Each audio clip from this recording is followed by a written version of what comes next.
어쨌든 국토부는 업무량이 워낙 많은 부처라서 고생이 많을 겁니다. 고속도로 휴게소는 어쨌든 감사도 깔끔하게 잘하고 해가지고 좀 개선될 여지가 많이 생긴 거죠? 이 구조적인 그 계약 관계를 확실하게 파악하고 있기 때문에 확실하게 개선될 거라고 생각하고 있습니다. 네. 하지만 이게 휴게소는 맛없고 비싸고 불친절하고 이게 막 국민들한테 전부 다 각인이 돼 있는데 그 이유가 이 구조적 문제 때문이잖아요. 예, 그렇습니다. 그리고 거기에 무슨 전직 저 도로공사 직원들이 뭐 이상한 단체 만들어가지고 속된 말로 해먹었다면서요. 거기에 빨대를 꽂아놓고 있었던 거라고 생각합니다. 근데 그거는 공식 이익 배정받은 것만 그런 거지 그 외에 뭐 물품 거래라든지 이런 것까지 하면 사실은 훨씬 더 많을 거예요. 아마도. 그래서 그런 게 지금 국토부는 국토 계획을 하거나 철도도 지금 사고 났잖아요, 그죠? 예, 철도도 그렇고 그다음에 뭐 저 주택, 토지 다 이게 뭐 돈 되는 거와 관계가 있어가지고 참 힘든 부처예요. 투명하고 공정하고 네, 객관적으로 잘 해야지 여기는. 그리고 지금 어쨌든 지금까지 수도권 중심으로 이제 주택 가격 폭등할 뻔한 거를 잘 적절히 관리해 온 것도 크게 잘한 일이죠. 국토부의 성과 중에 하나입니다. 그런데 아침에 내가 기사를 하나 봤는데 그게 뭔 말인지 잘 모르겠던데 제가 국무회의 방에도 올려놨잖아요. 이번에 보다 내가 참 기가 차서 그냥 보다 중간에 말아버렸는데 이번에 비거주 1주택 소유자들도 집을 팔 수 있는 기회를 주자. 네. 그리고 우리가 발표하는 시점으로부터 2년을 넘지 않은 범위 내에서는 2년 동안은 입주를 좀 늦게 해도 된다. 그렇습니다.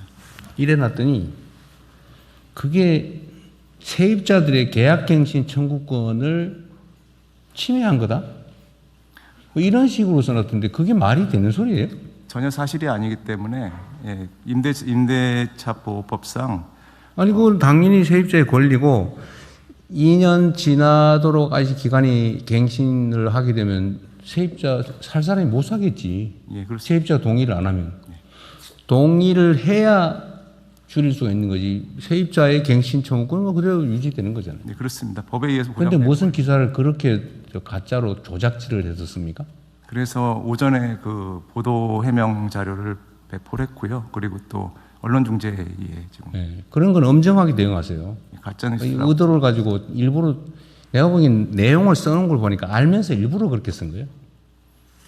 몰라서 무식해서 그래 쓴 게 아니고 알면서도 왜곡을 해가지고 2년 안에 다 쫓겨나야 된다 세입자가 이따위로 써놨잖아요. 네, 그렇습니다. 어떻게 기사들을 그런 식으로 써서 국정을 폄훼를 합니까? 왜 그러는가 모르겠어. 부동산 투기하는 집단인가. 제가 봐도 아주 그럴싸하게 써놨었습니다. 조금만 자세히 보면 전혀 안 그럴싸해요. 네, 명백한 조작 왜곡이라서. 어쨌든 그런 이 국가 정책을 왜곡하고 호도해가지고 뭔가 다른 목표를 이루려고 하는 경향들이 일부 있어요. 특히 부동산 투기는 그래요. 부동산과 관계된 데는 너무나 광범위하게 부동산 투기의 이해관계를 가진 집단이 많아가지고 거기 매달리는 집단이 많은 것 같습니다. 중심을 잘 잡고. 며칠 전에도 그 매물이 나왔는데 그거를 중국인들이 다 금매를 다 들어갔다는 그런 몇 채인가 샀다고 하는 것도 그것도 거짓말이었다면서요. 완전 거짓말입니다. 그 왜 그런 식의 거짓말 기사를 쓴 거예요, 도대체? 통계 자료를 자세히 보면 다 나오잖아요. 이게 외국인 총 거래량이라면서요. 예, 그렇습니다. 그 중국 혐오증 뭐 이런 거 유발하려고 일부러 그러는 거죠. 근데 그런 건 어떻게 그 법무부에서 보면 그건 처벌 대상 아닙니까? 명백하게 가짜 뉴스 쓰는 거? 처벌 조항 없나요? 네, 그 점에 대해서 뭐 사실관계가 그러니까 기존에는 명예훼손과 뭐 모욕 등 기존 형법으로 처벌을 해 왔었는데요. 가짜 뉴스 대응 관련해서는 그것을 처벌하기 위한 정보통신망법상 처벌하기 위한 법안이 작년 가을에 국회에서 통과된 것으로 그건 이제 배상에 관한 거고 형사처벌은 그 전기통신사업법인가 뭐 거기에 그 가짜 뉴스, 가짜 정보를 흘려가지고 공공의 질서에 뭐 피해를 입히거나 이러면 처벌하게. 옛날에 그냥 가짜 뉴스를 유포하는 것 자체를 처벌하다 위헌 판결이 났고, 그걸 내가 알기로는 법률 개정을 했는 걸로 아는데, 이렇게 명백하게 언론이라는 기사라는 이름으로 허위를 유포해서 정책 혼선을 주는 건 처벌할 수 있지 않나? 한번 검토 한번 해봐 주세요. 예, 그 부분에 대해서 말씀드리겠습니다. 뒷부분에 민정 네네. 예, 말씀 주신 대로 그 전기통신법이 개정이 돼서 가짜 뉴스를 통해서 경제적 이득을 취득한 경우에는 형사 처벌을 할 수 있게 돼 있습니다. 이득을 취하는. 그래서 최근에 이제 유튜브를 통해서 가짜 뉴스를 해서 그걸 통해서 경제적 이득까지 얻은 경우에는 형사 처벌을 하고 있습니다. 그 약간 점잖아 보이는 그 지면 기사, 인터넷 기사를 쓰는 것 자체는 처벌하기 어렵겠네요. 그 그렇습니다. 그게 영리를 얻을 경우에 한해서 이제 처벌하게 돼 있고 그 외에 이제 구체적으로 명예훼손이나 모욕이 있을 때는 형법으로 처벌하고 있습니다. 이상입니다. 정부 정책을 왜곡 조작하는 가짜 기사를 쓰는 경우는 처벌하기가 당장 쉽지는 않겠네요.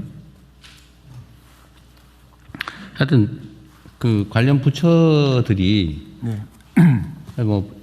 정정보도 청구를 하든지 반론보도 청구를 하든지 해서 이런 건 확실하게 책임을 물으세요.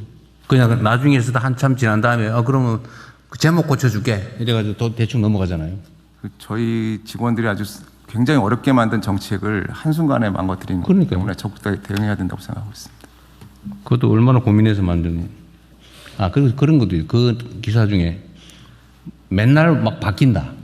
뭘 바뀌기는 똑같은 거죠. 예를 들면 이 발표하는 시점으로부터 2년을 허용해 준 거잖아요. 네, 맞습니다. 저번에 다주택자는 그때로부터 예. 하니까 3개월 편차가 생겼나 본데 그거 똑같은 기준으로 한 거잖아요. 그 부분도 해명 같이 했습니다. 네. 하여튼 다른 부처들도 마찬가지로 이런 거 그냥 넘어가지 마세요. 열심히 일해가지고 정책 결정해서 해놓으면 그걸 이상하게 왜곡 조작 보도해가지고 혼선 일으키고 또 시장에 나쁜 신호 주고 아주 못된 사람들이에요. 네, 다음 하십시다.